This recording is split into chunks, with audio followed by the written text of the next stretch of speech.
Eccoci qua, come annunciato, Deborah Serracchiani, l'europarlamentare Deborah Serracchiani, dicevo prima trattativista ad oltranza. Direi che la maggioranza degli osservatori, poi vedremo anche gli altri, ha definito un risultato straordinario quello rispetto alle candidature per Camera e Senato che riguardano il Friuli Venezia Giulia. Com'è andata ed è davvero straordinario questo risultato e perché sarebbe straordinario?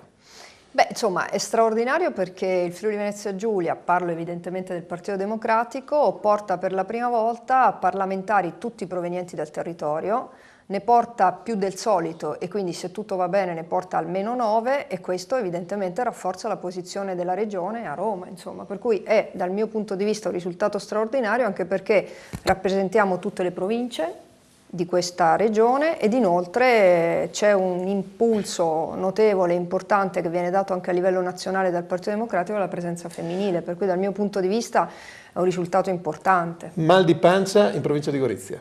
Mal di pancia in provincia di Gorizia e anche in provincia di Pordenone. Beh, facevo la seconda domanda. Cioè la dividiamo, dividiamo i malpancisti. No?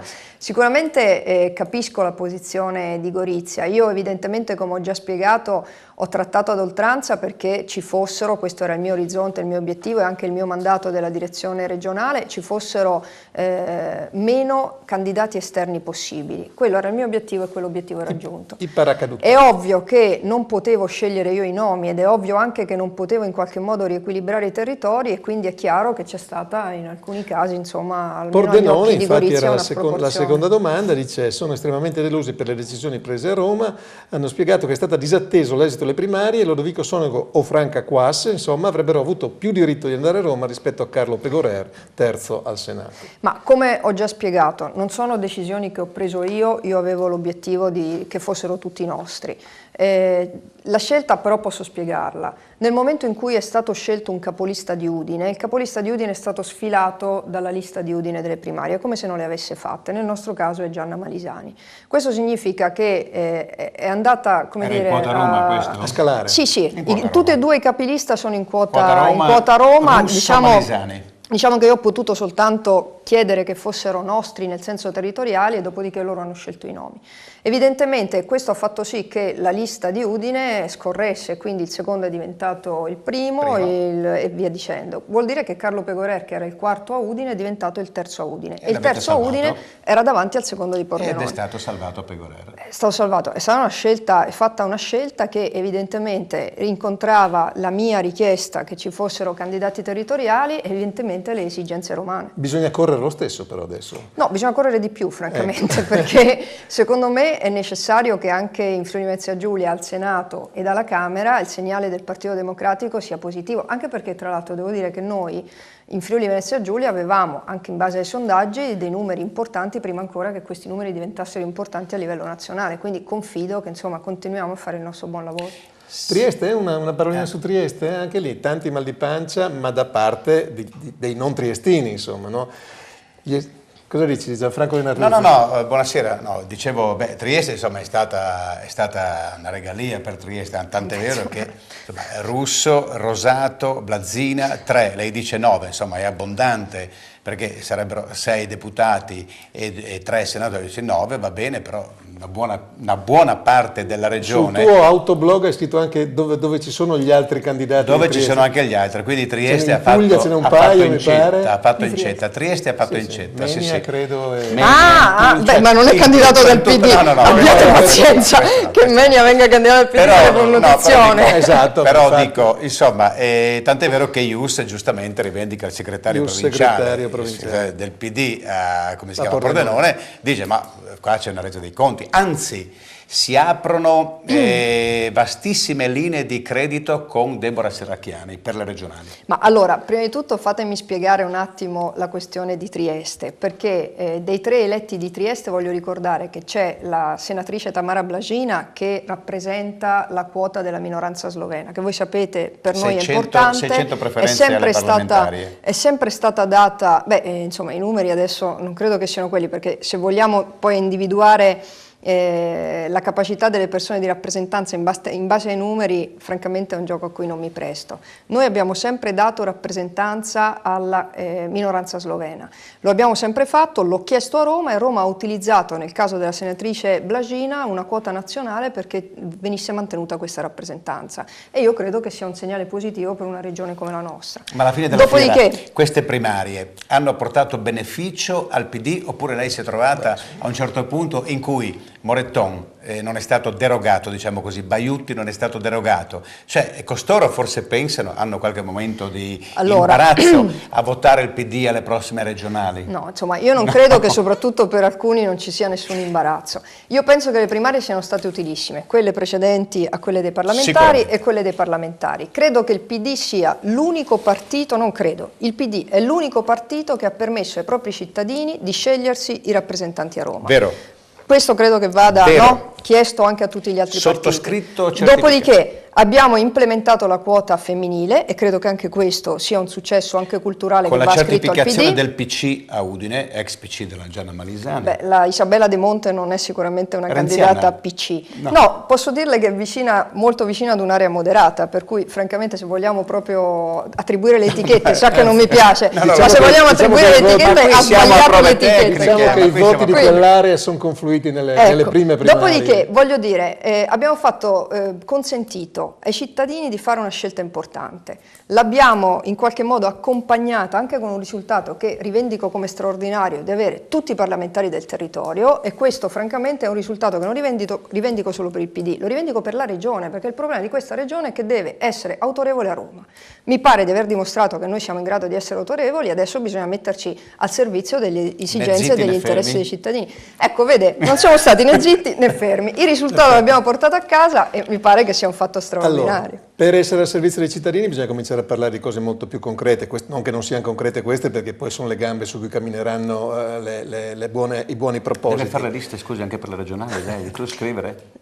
Certamente, intanto prima di tutto, dalle un po' di respiro, ma ci possiamo occupare anche degli altri, insomma, ma perché non chiede per esempio all'onorevole Gottardo che aveva indetto le primarie per i parlamentari del PDL un mese e mezzo fa, perché non le fa più? Ma le domande no? dobbiamo fare perché magari il suo posticino è assicurato e quindi non vuole più contenderlo. Abbia pazienza, Wonder Woman, perché lei è europarlamentare, segretaria regionale, si occupa di tutto. Ma guarda, io le spiego come si fa, perché capisco che per lei può essere una difficoltà, glielo spiego, però adesso vediamo di fare, mi rivolgo al direttore che vuole essere concreto. Gianfranco, ecco, infatti volevo dire, la notizia di oggi era sul Corriere, le famiglie hanno perso 1.000 euro all'anno, no? nel giro di un paio d'anni sostanzialmente. Ecco, c'è una possibilità di intervento? Come intendete andare a colpire questo tipo di fenomeno che poi è quello che interessa sostanzialmente i nostri cittadini, i nostri concittadini? Beh, insomma, oggi le notizie non erano le più positive, no? Perché il tasso di disoccupazione che aumenta anche nella nostra regione, la disoccupazione giovanile che aumenta in tutto il territorio nazionale, anche noi stiamo per sfiorare il 40%.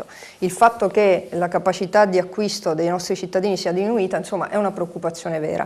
Io credo che andranno fatte più scelte e evidentemente coordinate. Credo che bisognerebbe pensare davvero ad una detassazione del lavoro degli under 30, credo che sia un impegno che vada assunto a livello nazionale e che vada assunto, se nei limiti in cui questo è possibile e praticabile in regione, sarà evidentemente una delle proposte che faremo.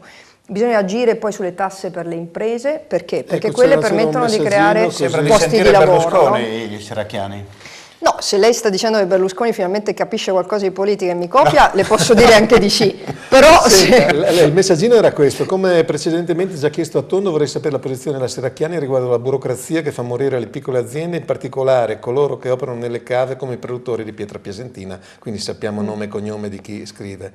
Va bene, ecco, questo intanto è una, poi ce ne sono anche altre. No, ma infatti, perché io parlavo prima di tasse, diciamo, dirette, no? L'IRAP per esempio è di competenza regionale, su questo si possono fare delle proposte concrete. Dopodiché c'è tutta quella tassazione indiretta che viene dalla burocrazia, perché noi sappiamo che sulle imprese pesa terribilmente anche sui cittadini. Di semplificazione sentiranno parlare tutti, certo, e sentiranno anche me parlare di semplificazione. Io aggiungo però una cosa. Autorizzazione per riordinare. Ecco, quello che dicevamo l'altra volta, se l'hai ricordato, visto? Cioè, aggredire i processi.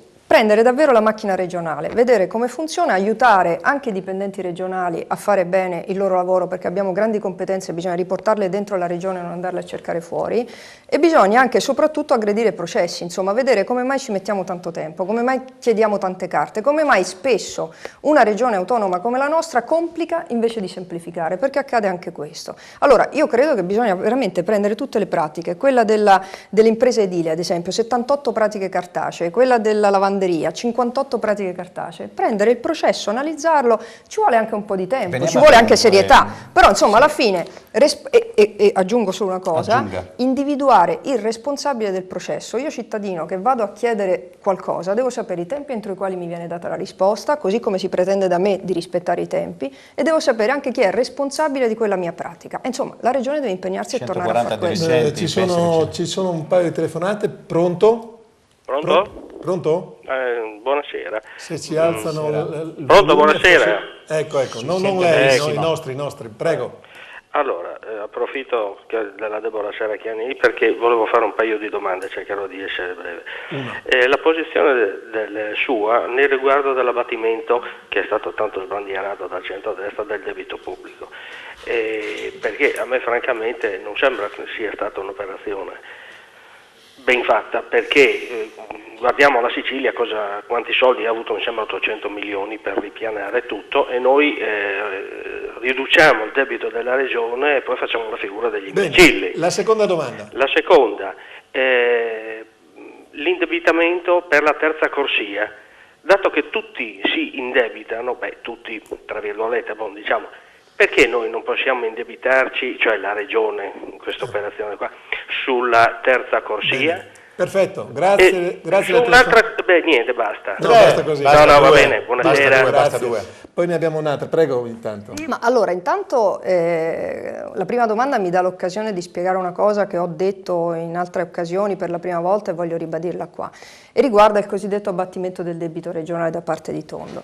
Allora io non discuto il fatto che da un punto di vista di diligenza del buon padre di famiglia uno ma la verità è quella, cioè allora lui non è che ha avuto nuove entrate o ha fatto minore spese, perché quando uno abbatte il debito vuol dire che ha più entrate oppure ha meno spese. Allora c'è la crisi e quindi le entrate in più non ci sono state. In più, io lo dico, non ha fatto riforme che abbiano ridotto il costo della macchina pubblica. Allora aggiungo, perché non diciamo i numeri come stanno? Mi faccia dire soltanto questo, poi ne parliamo. Allora, precedentemente cosa succedeva in questa regione? Incassavamo le tasse presso le agenzie delle entrate, queste le mandavano alla Tesoreria Nazionale che poi le rigirava alla regione, ma non le rigirava per il 100%, le rigirava sempre circa nella misura del 90%, questo è andato avanti per anni. Arriva l'accordo Prodi-Illy, cambia il metodo con cui le tasse vengono calcolate, restano sul nostro territorio, ma bisognava restituire quel 10% che si era accumulato negli anni, sicché nel 2009 arrivano 2 miliardi di euro di quel debito che lo Stato italiano aveva nei confronti della regione Friuli-Venezia Giulia. Arrivano, fortuna nostra, dei cittadini. Questa è la prima parte della domanda che sembrava di però io che cosa dico? Dico che eravamo già in crisi, seppure sia Berlusconi sia Tondo dicevano che la crisi qui non c'era. Noi la crisi ce l'avevamo già, la stavamo già vivendo. Allora, più che abbattere del tutto e soltanto il debito, non valeva la pena magari di utilizzare una parte di quei soldi per fare gli investimenti e aiutare le nostre imprese a guardare lontano? La prima parte della domanda sembrava un telespettatore di centro-sinistra. Invece la seconda era di centrodestra, dice perché non dobbiamo indebitarci e fare la terza corsia? Perché non abbiamo i soldi, è molto semplice. Le banche, cioè, no? allora io dico questo, prima di fare un'opera strategica come quella, i soldi si chiedono all'Europa e all'Italia, perché quella è un'opera strategica per l'Italia e per l'Europa, non solo per il Friuli-Venezia Giulia, e questo noi non l'abbiamo fatto. Dopodiché qualcuno dice poteva farlo lei che era europarlamentare, basta chiederlo, diciamo così, ma non è che servo io per chiedere quei soldi, serve una regione con un piano finanziario che preveda il finanziamento anche europeo, e tutto questo non è stato fatto. Allora, per un'opera del genere ci vuole un piano finanziario che preveda una copertura finanziaria. che evidentemente significa indebitarsi anche con le banche, ma se tu fai un piano finanziario dove la situazione era ante 2007, quindi con un'altra situazione economica, e continui a portarlo avanti anche adesso che c'è una crisi terribile, dove i tassi delle banche non sono quelli che tenevano in piedi l'operazione, no? Che erano neppure del 5%, qui stiamo ormai viaggiando intorno al 10%. Allora, siamo in grado di farcene carico da soli? Io dico che dobbiamo ragionare, perché se per fare quell'opera strategica noi non abbiamo i soldi per farla, non solo raccontiamo una bugia ai nostri cittadini e non concludiamo l'opera e non diamo lavoro e non creiamo le condizioni di un'infrastruttura, ma soprattutto impegniamo il bilancio regionale. Ma perché questo accanimento, soprattutto dei parlamentari del PD a Roma, verso la questione del commissario, verso la questione quella per una questione, no, ma per una questione di correttezza, ma quale demagogia? Di correttezza. Tu, allora, prima di tutto, sei il presidente della regione e ti assumi da presidente della regione con la tua giunta la capacità di fare un'opera di quel tipo. Addirittura l'ispettore. Ma quello non l'ho chiamato io. No, ma qualcuno l'ha chiamato. L'ispettore ha fatto un'ispezione, dopodiché al Ministero faranno tutte le verifiche e succederà quello che succederà. Io del commissario tecnicamente non me ne frega niente. Io ho chiesto che il commissario fosse... non gliene frega niente. Sì, perché ho chiesto che il commissario fosse Autovie Venete, per esempio, che è quello che deve seguire i lavori. Abbiamo un'altra telefonata, pronto? Sì, buonasera. Buonasera. Buonasera, approfitto che c'è la signora Serracchiani perché Buonasera. è da sempre che avrei voluto chiederle 3 cose. Addirittura. E quindi approfitto. Da sempre. Bene. Allora, visto che è stata in Europa, almeno così vorrei sapere dall'Europa cosa lei ha portato a casa in Friuli. Questa è la prima? Questa è la prima. La seconda, lei mi dovrebbe dare 10 buone ragioni perché io metta, come dire, il mio consenso adesso eventualmente qui alle regionali. 10 sono tante, sì, appunto, No, perché già europarlamentare, Va bene, già la terza è... allora, che non no, diventi perché un'abitudine, però ho lo dico capito- per gli altri. Scusa, ho capito che lei, la signora, sa parlare molto bene, però noi non possiamo vivere solo di parole, di No, chiacchiere. ma infatti dei adesso politici. risponderà. La terza domanda. La terza, più che una domanda, è che sì, di chiacchiere noi non possiamo vivere, quindi Bene, di era una considerazione. concreto cosa ci porta, visto che loro di politica e di parole ci vivono, ma noi con le parole non capiamo. Bene, Grazie. grazie. Io signora vivo del mio lavoro, però se vuole le dico anche quello che Sì, penso di sì. poter fare. Insomma. No, dice dall'Europa cosa ha portato. Ma allora, io mi sono occupata di trasporti in Infatti poi Europa parleremo della logistica. E quindi ho seguito molto la logistica e sono stata la relatrice della revisione di tutta la legislazione europea sul sistema ferroviario. Evidentemente l'attività del parlamentare europeo non è che preveda che si portino soldi, prevede che si dia una mano anche rispetto alla capacità che ha la regione di trovare finanziamenti europei.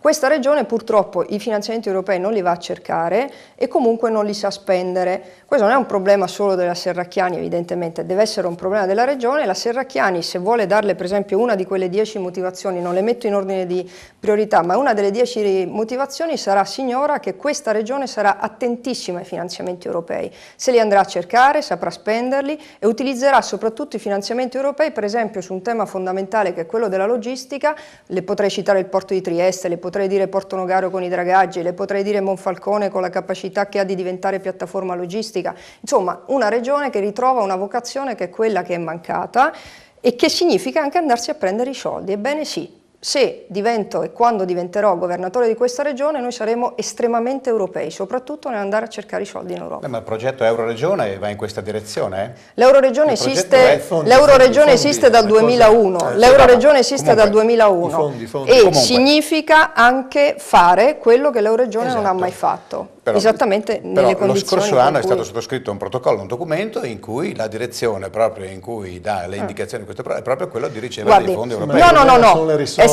è stato semplicemente costruito il contenitore. Dopodiché questa regione ha ricevuto 303 milioni di euro di finanziamenti europei e ne ha spesi soltanto 180. Allora, questo è il tema. Se noi diciamo che, siccome in Europa poi si restituiscono, in Europa quando non li spendi non li puoi più chiedere perché funziona a budget, eccetera, io dico che dobbiamo rafforzare la direzione delle politiche comunitarie, rafforzare gli strumenti che abbiamo, anche quelli finanziari, penso ad esempio ad Informest, a Finest, così come sono a mio avviso devono essere in qualche modo reindirizzate evidentemente, no? Perché abbiamo anche esigenze diverse. Una volta c'era l'esigenza di andare a capire come fare un capannone in Romania e magari anche delocalizzare. Oggi non vogliamo delocalizzare, ma vogliamo però penetrare nei mercati internazionali. Allora per esempio Finest potrebbe essere uno strumento finanziario se decidiamo che deve rimanere tale e quindi utilizzarlo anche per quell'obiettivo. Io penso francamente che abbiamo la necessità di tornare ad essere interlocutori con l'Europa, cosa che non siamo stati. Dopodiché, riguardo alle parole,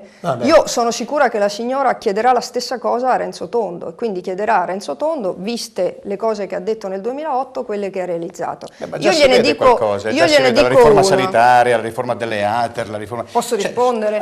Allora, la riforma sanitaria partirà dal 1° gennaio del 2014 e poi lei chiede a chiunque si occupi di sanità se quella è una riforma. Posso dirle una cosa? Quando divento governatore quella viene abrogata. Chiaro? Notizia. Tanto per essere chiaro. No, quindi, ma non è una notizia, è necessità, perché bisogna prendere in mano la sanità del Friuli Venezia Giulia, che per il 54% grava sul bilancio regionale, e costringere la sanità a rimanere eccellenza pur rivedendo la riforma l'abroghiamo? Beh, non so se è come quella dell'ATER per cui per finta le abbiamo tolte e dopo abbiamo fatto una presidenza da una parte e una direzione dall'altra, poi abbiamo fatto il consiglio di amministrazione che è comunque rimasto, oppure per esempio abbiamo fatto quel consorzio che si chiama Innova FVG con l'ultima finanziaria che prevede uno spacchettamento di Agemont, che l'unica indicazione che ha dato è un nuovo presidente, altro consiglio di amministrazione e non si capisce come mai il polo tecnologico di Pordenone dipenda da quelli lì. Insomma, va bene. Non mi dica che ha fatto, perché ha fatto la terza corsia? No, ma non è neanche in Veneto hanno fatto la terza corsia l'hanno fatto anche con Autovie e Soldi, con i soldi di Autovie Venete in terza corsia hanno fatto il casello di Meolo che neanche l'ingresso di New York è così, ma comunque va bene. Va bene, no, abbiamo gli esempi a Gorizia. Però scusi, però da Villesse a Gorizia è stata fatta, stiamo facendo. Non basta solo quella, se noi facciamo, vede, è come quando lei va a casa, no? Se lei fa il cancello d'ingresso e poi non fa il sentiero che la porta fino a casa, lei ha parlato non è che ottiene gli stessi 5 minuti effetti, fa di burocrazia, di difficoltà di applicare certe cose. Ma lì i problemi, lei capisce che sono quelli di finanziamento, sono quelli di trovare... molto più saggi di qualche polemica ormai conosciuta. Sì. Allora, la notizia di oggi è la disoccupazione che ci sta schiacciando, come dice il Presidente dell'Eurogruppo. Il Messaggino è colui il quale chiede quali politiche, qualora diventasse Presidente, intende attivare per un concreto reinserimento dei lavoratori in difficoltà. La terza è la questione del salario. Ecco, su questa questione... Il salario minimo. Salario minimo, ovviamente. Allora, si chiamano politiche attive del lavoro, vorrei però un po' spiegare. Significa non soltanto che si fanno le casse integrazioni, che sono necessarie sul momento ma rispondono all'emergenza.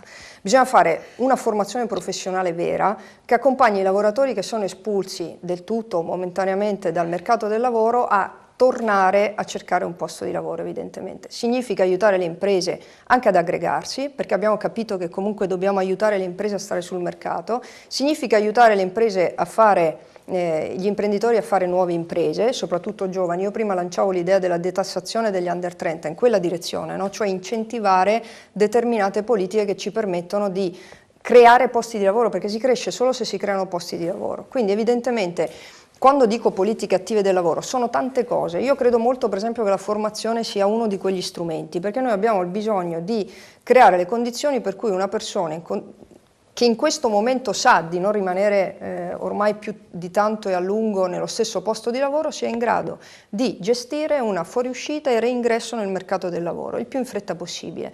Rivedere le agenzie per l'impiego, fondamentale, noi sapete che le abbiamo a competenza provinciale, io penso che ci vadano messi dei formatori che veramente servano per l'individuazione di posti di lavoro.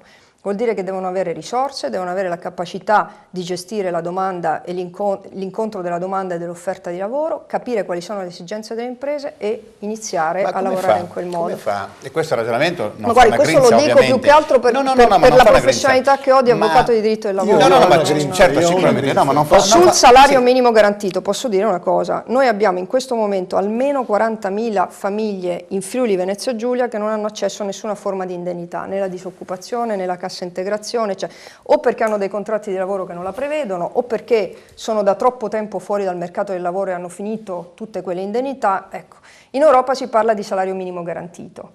Alcuni lo chiamano reddito di cittadinanza, Sì. ma non è proprio uguale a quello che Anche aveva il Friuli previsto Venezia Giulia anche mi pare lo chiamassero l'amministrazione. Sì, così. però è una cosa un po' Dimensione diversa. sociale. Il salario minimo garantito è una forma comunque di indennizzo che in qualche modo viene garantita anche a quelle persone che hanno una disoccupazione cronica, e guardate che prima erano casi diciamo marginali. Ora la disoccupazione sta diventando sempre più lunga, no? Sempre più cronica, e una risposta non la dà neppure la riforma Fornero, che come voi sapete ha ridotto la durata dell'indennità di disoccupazione. Allora io penso che la Regione debba farsi carico anche di queste sacche, dove sarà necessario trovare le condizioni guardi, non dell'assistenza Posso fine a se tirare stessa. fuori Prego, la mia grinza? può tutto, Perché, può tutto. La grinza e la grinta. Come dici tu, la questione non fa una grinza, invece la grinza c'è, nel senso che c'è questo fenomeno che sta emergendo, ed è all'estero ovviamente era già da tempo, che si chiama fact checking, che si tratta di analizzare sostanzialmente le promesse dei politici, degli amministratori. Ecco, si tratta di mettere i numeri ai sogni, dare i numeri ai sogni, verificare quel che si sta facendo, eccetera, eccetera. Ecco, si potrebbe cominciare a dire che anche sulle sue promesse bisogna fare questo tipo di analisi. Cosa dice? Beh, ma insomma, io non solo mi trovo d'accordo, ma lo faccio anche da un po', nel senso, si parla spesso di avere una politica più trasparente, meno costosa, tutte cose giuste, poi magari avremo modo di dire anche qualcosa. Però c'è una cosa che secondo me i cittadini devono imparare a chiedere alla politica, devono imparare a chiedere alla politica di rendicontare, cioè alla fine uno che è stato eletto deve dire quello che ha fatto, quello che non ha fatto, quello che è riuscito a fare, quello che che auspica di poter fare, insomma una sorta di bilancio sociale ogni anno. Io per esempio l'ho fatto ogni anno. Credo però che in questo senso, tra l'altro quello che lei ricorda è un'iniziativa che è già presente per esempio nella politica americana, è uno degli strumenti che vengono utilizzati durante le campagne elettorali, insomma è chiaro che notoria che nei è paesi importante. anglosassoni. Io penso che si debba fare, per esempio io lo farò, cioè io per esempio il Partito Democratico farà anche l'analisi di quello che è stato promesso nel 2008 e che non è stato realizzato tra il 2008 e il 2013, insomma credo che sia un dovere di ogni cittadino. Serracchiani, come si fa a fare impresa in un paese in cui le banche non prestano più soldi? Come si fa a fare impresa in un paese in cui la BCE presta 230 miliardi alle banche e le banche invece di drenarli, distribuirli alle imprese, se li tiene e acquista a titoli di Stato? Com'è possibile? Guardi, cioè non vale più il discorso del progetto, della detassazione, no contributi, eccetera. Sono la prima a dirle che va fatta più Europa e va difesa anche l'idea dell'Europa, ma non questa Europa qua, insomma l'Europa a cui penso anch'io è un'Europa migliore, no? Che non fa soltanto quel ragionamento che lei ha detto. Noi abbiamo dato un sacco di miliardi di euro alle banche, era una priorità che si è data all'Europa, quella di salvare le banche, perché evidentemente se crollava il sistema bancario comunque dietro crollava anche tutto il tessuto sociale, le imprese, le famiglie, i risparmiatori, i correntisti eccetera. Dopodiché però io credo che il freno non sia stato posto, cioè che sia mancato quella capacità delle banche di tornare a immettere liquidità. Questo è successo anche in Regione, le difficoltà le abbiamo avute anche noi, tra l'altro noi forse le abbiamo avvertite in parte di meno perché abbiamo un sistema anche di banche locali, penso a quelle del credito cooperativo, ma anche altre banche più piccole rispetto al sistema europeo o che c'è nelle altre regioni, e in parte soprattutto all'inizio abbiamo compensato l'assenza di liquidità. Ora neanche quelle riescono a farlo nello stesso modo, bisogna che, per esempio, però mi scusi, siccome lui pone le domande, però io vorrei dare una risposta, abbiamo degli strumenti finanziari importanti anche in Regione, Friulia, abbiamo Mediocredito, eccetera, anche questi andranno risistemati perché utili rispondano per alle esigenze oppure 2 milioni e mezzo? Che non è un bel segnale. No. 2 milioni e mezzo 800 milioni di patrimonio. 2 milioni e mezzo di utili per Friuli, io non l'avrei sbandierato come ha fatto il Presidente della Regione. Io invece dico che c'è un problema serio perché mi preoccupa il prossimo bilancio di Friuli, ha visto come è stato chiuso questo, e credo anche che sarà necessario per esempio domandarsi se impegnare in quel modo Autovie sul sistema della terza corsia non impedisca a Friuli di avere poi i soldi che Autovie in questo momento tra virgolette garantiva come asset regionale. Sono domande, Abbiamo lei me la poste, io... Bene, sentiamo, c'è una sentiamo da telefonata. casa, pronto? Pronto? Pronto? Sì, buonasera. Buonasera. Dica. Buonasera. Dica. Allora, vi siete mai chiesti le persone come noi, no? Come io sono uno di 58 anni, no? Che è rimasto fuori dal movimento del lavoro, no?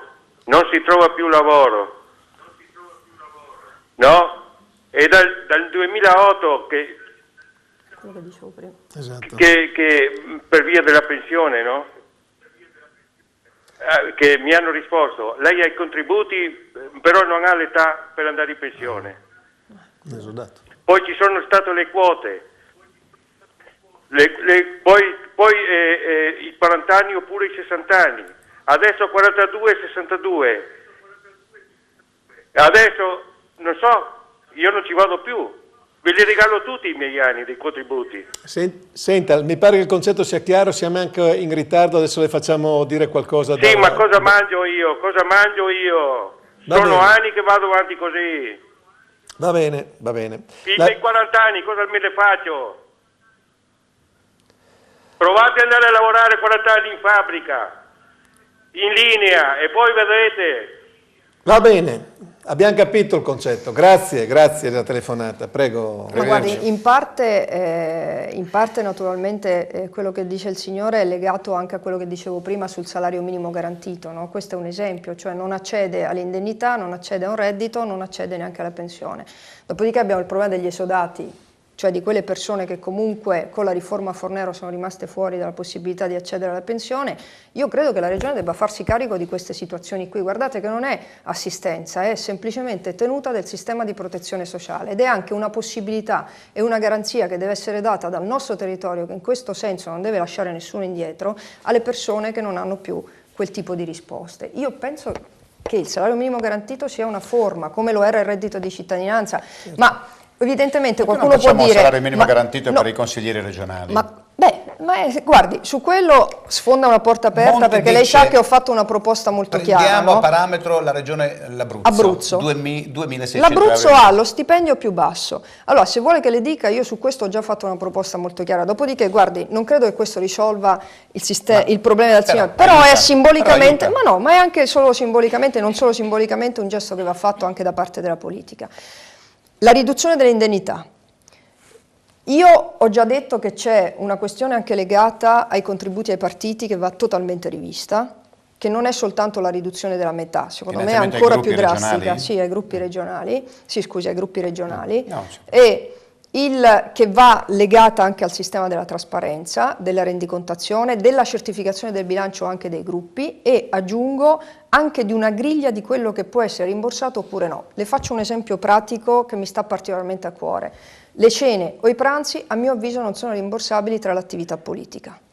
E quindi io credo che noi dobbiamo darci delle regole molto chiare, e se che queste regole dobbiamo essere in grado di applicarle, e che vanno ridotti i costi della politica. I rimborsi che sono previsti per i consiglieri regionali andranno radicalmente rivisti.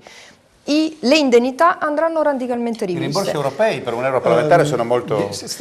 guardi, sono assolutamente tutti rendicontati, può vederli tranquillamente, sono tutti rendicontati.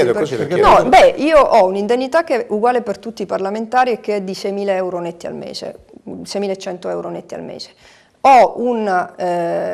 I miei assistenti vengono pagati direttamente dal Parlamento europeo. Io non ricevo nessuna indennità per loro, anzi ho addirittura nominato un terzo che si occupa della gestione degli stipendi di queste persone e dà un rapporto diretto con il Parlamento europeo. Significa che se io non ho l'assistente non ricevo i soldi. Allora, facciamo una mozione d'ordine, abbiamo una telefonata, abbiamo dei messaggini, abbiamo tante cose da dirci, stiamo sfondando di 7 minuti e forse il record di Berlusconi potrebbe venire battuto questa sera. Stasera da Travaglio.